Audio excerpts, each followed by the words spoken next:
దేవుని యందు భయభక్తులు కలిగిన వారులారా, తండ్రి యొక్క మాటకు లోబడిన వారులారా, మీ అందరికీ కూడా పరమ తండ్రి నామంలో సలాం.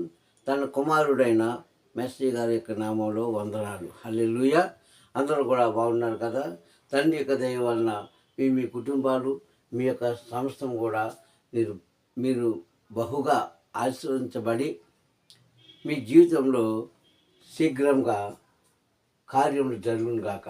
హల్లెలూయా. ఇక ఈరోజు వాక్య సందేశం చూసుకుంటే, మరణమును గెలిచిన క్రీస్తు. హల్లెలూయా. ఈ వాక్య సందేశం మనం చూసుకుందాం. యథావిధిగా వాక్యంలోకి వెళ్ళే ముందు మరి అనుదినం కూడా చెబుతున్న మాట,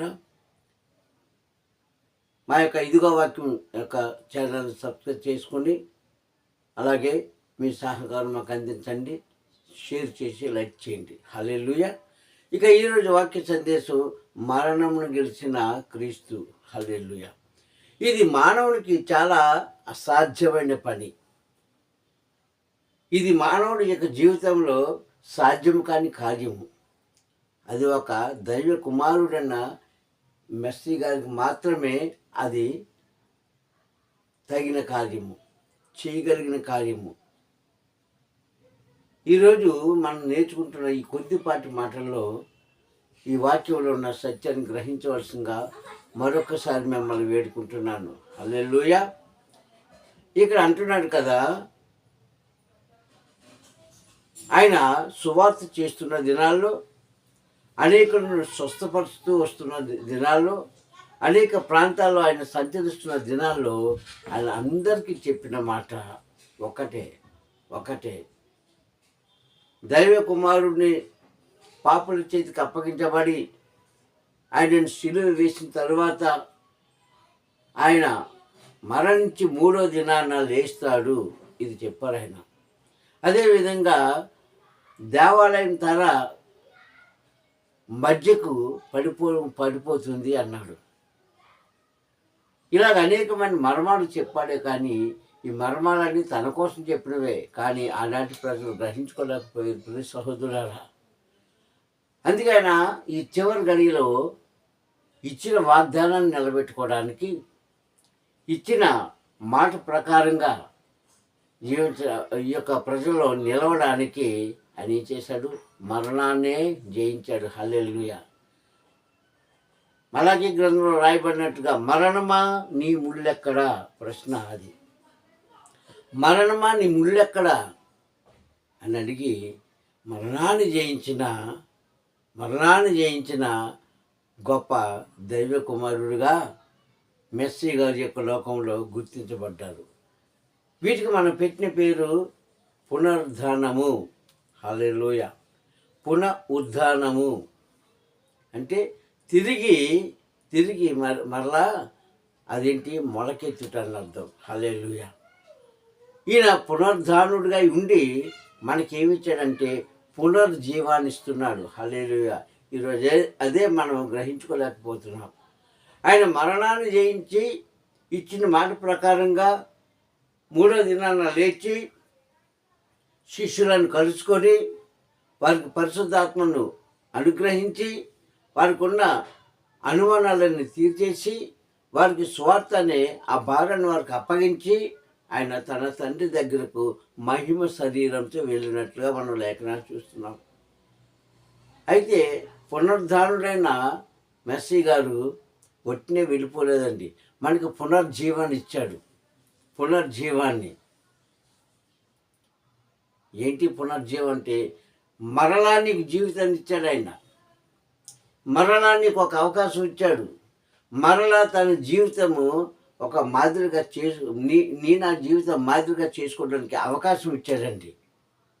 యోహాను సువార్త 21వ అధ్యాయంలో మనం అక్కడ గమనించినట్లయితే కొన్ని మాటలు మనకు కనిపిస్తాయి. 3వ వచనం నుండి యోహాను సువార్త 21వ అధ్యాయంలో 3వ వచనం చూస్తే, మనల్ని ఆయన పునర్జీవాన్ని మనకిచ్చాడు. అంటే మరలా ఈ భూమి మీద ధన్యురాలుగా జీవించడానికి అవకాశం అది.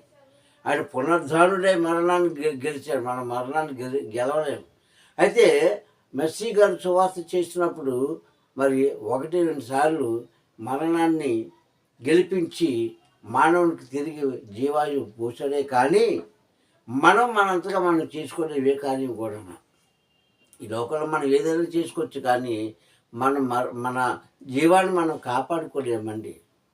అయితే ఆయన కాపాడాడు. ఆయన కాపాడుకోగలిగి మనకి ఈరోజు పునరుద్ధానుడై మన చెవులకు మన మన కళ్ళకు వాక్యం ద్వారాను వినిపిస్తున్నాడు. వాక్యం ద్వారాను చదవగలుగుతున్నాం. ఆయన పునరుద్ధానుడే వెళ్ళిపోలేదు, మనకు పునర్జీవం ఇచ్చాడు. యోహాను సువార్త 21 3వ వచనం నుంచి మనం చదివితే ఆ పేతురు అంటాడు, అయ్యా మనల్ని పోషించే బోధకుడు మన మధ్య లేడు కనుక ఇక మనకి ఏ ఆధారం లేదు కనుక మనం పాత జీవితంలోకి వెళ్ళిపోదామని వారు ఏం చేశారు, ప్రయాణం కట్టేశారు. హల్లెలూయా. ఈరోజు మనం కూడా అలాగే ఉన్నాం సహోదరులారా. హితబోధలు వింటాము, మంచి మాటలు వింటాము, మంచి మార్గంలో నడుస్తాము. ఎప్పటి వరకు మనల్ని నడిపించేవారు ఉన్నంత కాలము, మనల్ని పోషించేవారు ఉన్నంత కాలము ఖచ్చితంగా మనం నడుస్తాము. ఆ తర్వాత ఏం జరుగుతుందంటే వారు మన నుంచి వెళ్ళిపోయినప్పుడు మనం నిరాశపడిపోయి ఇక నేను గెలవలేను, నడవలేను, చేయలేనని మరలా పాత జీవితంలోకి దిగజారిపోయిన వారు చాలామంది ఉన్నారు. ఇక్కడ శిష్యులు కూడా అదే చేశారు. ఆయన జీవంతో అనగా శరీరంతో ఉండేటప్పుడు చెప్పిన మాట ఏంటి, సర్వలోకానికి వెళ్ళి సువార్త చేయండి నాయనలారా.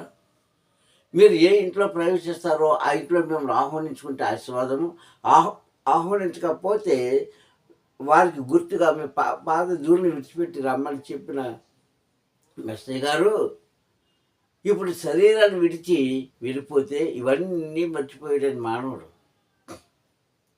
నాటి మానవులు శిష్యులు మర్చిపోయారు.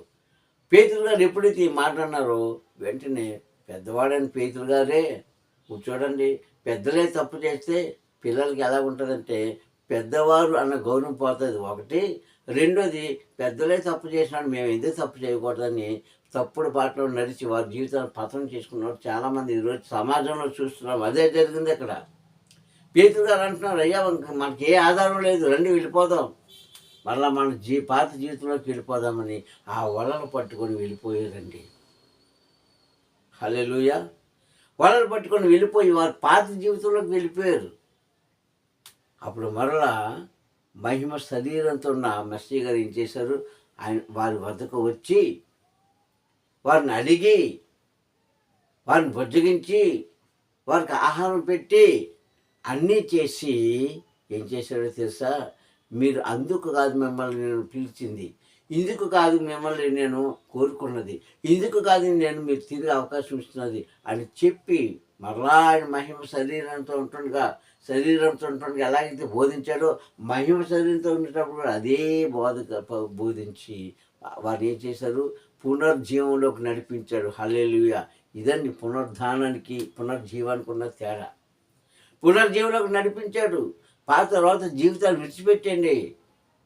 మిమ్మల్ని అందుకు కాదు నేను పిలుచుకుని ఏర్పాటు చేసుకున్నది, అందుకు కాదు రహస్యాలు చెప్పింది, అందుకు కాదు ఏకాంత ప్రార్థనలు మిమ్మల్ని కూర్చోమన్నది. నా శిష్యులారా ఇలా చేయొద్దు అని మళ్ళీ ఏం చేశారు, ఉత్తేజపరిచారు, సంతోషపరిచాడు, నూతనమైన ఆలోచన వాళ్ళలో కలిగించాడు. వెంటనే వారు ఏం చేశారంటే ఆ వలను మరలా విడిచిపెట్టేసి వారు ఏమయ్యారు, అక్కడి నుంచి మరలా నూతన జీవితంలోకి వారు వచ్చినట్లుగా మనం చూస్తున్నాం. హల్లెలూయా. కాబట్టి ఇప్పుడు సహోదరులారా ఈరోజు నీ జీవితం ఎలాగుంది అని చెప్తున్నాడు. మత్తయి సువార్త 28 మొదటి నుంచి చూస్తాడంటాడు, విశ్రాంతి దినం గడిచిన తర్వాత అంటే సబ్బాస్ దినం. విశ్రాంతి దినం గడిచిన తర్వాత ఆదివారం నాడు పెందల కాడానికి లేచి వారు ప్రేమించిన శిష్యుల దగ్గరికి వెళ్ళినట్టుగా లేఖనం చూస్తున్నామే. సహోదరులారా ఎందుకు లేచాడు ఆయన? లేవాల్సిన పని ఏముందంటే ఆయన వాగ్దానాన్ని ఆయన నిలబెట్టుకుంటున్నాడు. ఈరోజు నీ వాగ్దానం నిలబెట్టుకుంటున్నావా? నీ మాట నువ్వు నిలబెట్టుకుంటున్నావా? నీవు ఇచ్చిన మాటలో తప్పిపోకుండా నడవగలుగుతున్నావా అంటే ఈ తరంలో చాలా తక్కువ మంది మనకు కనిపిస్తారండి. ఆ రోజంటే మరలా మరణాన్ని జయించిన మెస్సయ్య గారు వారి దగ్గరికి వచ్చి మరలా ఇస్తబాద్ పోస్తే వారి యొక్క బ్రెయిన్ ఏమైందంటే మరలా సాఫ్ట్గా పనిచేసింది. మరలా పునర్జీవులకు వారు అడుగుపెట్టి ఆయన అప్పగించిన పని తుదముట్టించి అర్ధ సాక్షులుగా నిలబడ్డారు. ప్రియ సహోదరులారా, ఈరోజు మనకు అవకాశం లేదండి. ఒకవేళ ఉన్నా ఎవరు కూడా చేయము. ఎంత బోధించినా, ఎంత చెప్పినా, ఎన్నిసార్లు మనం ఆయనను ఆయన మనకి ఎన్నిసార్లు నడిపించినా పడిపోతూనే ఉన్నాము, లేస్తూనే ఉన్నాము, పడిపోతూనే ఉన్నాము, లేస్తూనే ఉన్నాము. కానీ పునర్జీవం దినం ఆయనను ఆరాధిస్తున్నామే, మరి నీ ఆరాధన ఆయన దగ్గరికి వెళ్తుందా? నీ ఆరాధన మరి ఒక కొలికి వస్తుందా అని మనం చూసుకోవాలి. హల్లెలూయా. కావున ప్రియ సహోదరులారా, ఈ మాటలు వింటున్న మీలో ఆయన పునరుద్ధానుడై లేచి నీకు మరలా పునర్జీవాన్ని ఇస్తున్నాడే. ఇప్పటికైనా సరే నీవు మారు మనసు కలిగి, ఇప్పటికైనా సరే పశ్చాత్తాపం కలిగి, ఇప్పటికైనా సరే ఆయన పాదాల దగ్గర వేడుకొని నీకు అప్పగించిన పని, నువ్వు చేయవలసిన పని గుర్తుపెట్టుకొని, జ్ఞాపకం పెట్టుకొని, నీ జీవించినంతకాలం కూడా ఆయన పని చేసి ఆయన సంతోషపరిచి మీ అందరూ కూడా సంతోషపడాలి. అందుకే పునరుద్ధానం లేచిన మెస్సీ గారు నీకు నూతనమైన పునర్జీవం ఇస్తున్నాడని జ్ఞాపకం చేసుకోవాల్సిందిగా ప్రభు పేరులో కోరుకుంటూ ఈ యొక్క వాక్యాన్ని ముగిస్తున్నాను. ప్రార్థించుకుందాం. దయగల తండ్రి, ప్రేమగల నాయన, నీకు వందనములు. ఈ యొక్క తండ్రి నాన్న సమయంలో తండ్రి నాన్న ఇచ్చిన వాగ్దానం బట్టి స్తోత్రములు. నిజమైన ఆయన తండ్రి, పాడైపోయిన మా జీవితాలను మరలా బాగు చేస్తావు, పడిపోయిన మా జీవితాలు లేవనెత్తావు అయ్యా, అనాలోచితో ఉన్న మా జీవితాన్ని తండ్రి సరిచేస్తావు అయ్యా. ఇక తండ్రి ఉదయకాల సమయంలో వాక్యం ఉన్న బిడ్డల్ని మీరు దీవించి ఆశీర్వదించండి. ఘనత మహిమ ప్రభావాలు మీరు పొందుకొని తండ్రి నీ యొక్క తండ్రి నూతనమైన జీవనంలోకి మమ్మల్ని నడిపించిన విధానం పట్ల స్తోత్రం చెల్లిస్తూ ఇచ్చిన వాగ్దానాన్ని నువ్వు నిలబెట్టుకున్నట్లే తండ్రి మేము మీకు ఇచ్చిన వాగ్దానం నిలబెట్టుకొని తండ్రి పునర్జీవం కలిగి తండ్రి నిన్ను సంతోషపరిచే భాగ్యం అందరికి దయచేస్తామని మా ప్రియ రక్షకుడైన మెస్సీ నామూలి ప్రార్థన అడుగుతున్నాను పరమ తండ్రి. ఆమేన్, ఆమేన్, ఆమేన్. మీ అందరికీ కూడా పరమ తండ్రి నామములో మరొకసారి సాలం. హల్లెలూయా, హల్లెలూయా.